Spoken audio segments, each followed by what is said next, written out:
Para sa ating baseball fans, markahan na ang inyong mga kalendaryo dahil nakapila na ang mga sasalihang international competitions ng Philippine National Baseball Team ngayong taon. Alamin ang kabuang detalye sa ulat ni Bernadette Tinoy.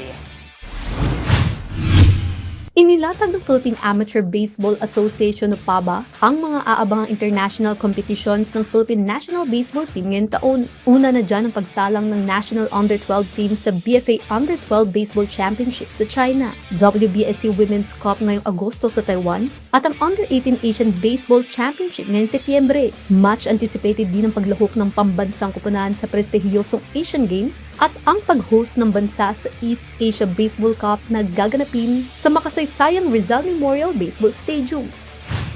Paspasan ang repairs na ginagawa. Committed po dyan ang Philippine Sports Commission, todo suporta. In fact, sumama pa si Chairman Pato Gregorio at yung mga engineers sa Taiwan to benchmark proper infrastructure for our baseball fields.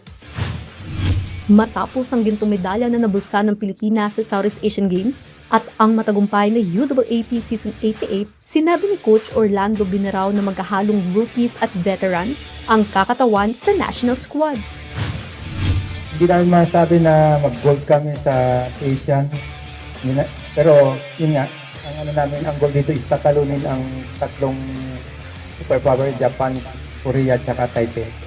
So yun po ang pinaka-target namin. Hindi namin kailangan na mag-gold ba o silver dyan, basta ang kailangan namin tatalunin yung tatlong superpower ko.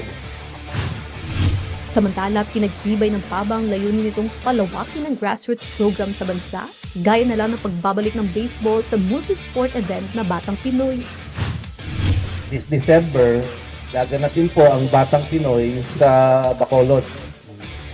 And we are happy to announce na naibalik na po ang baseball sa Batang Pinoy.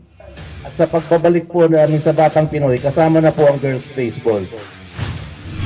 Bukas din ng PABA sa pagdiskubre ng magagaling na batang atleta sa iba't ibang panig ng Pilipinas.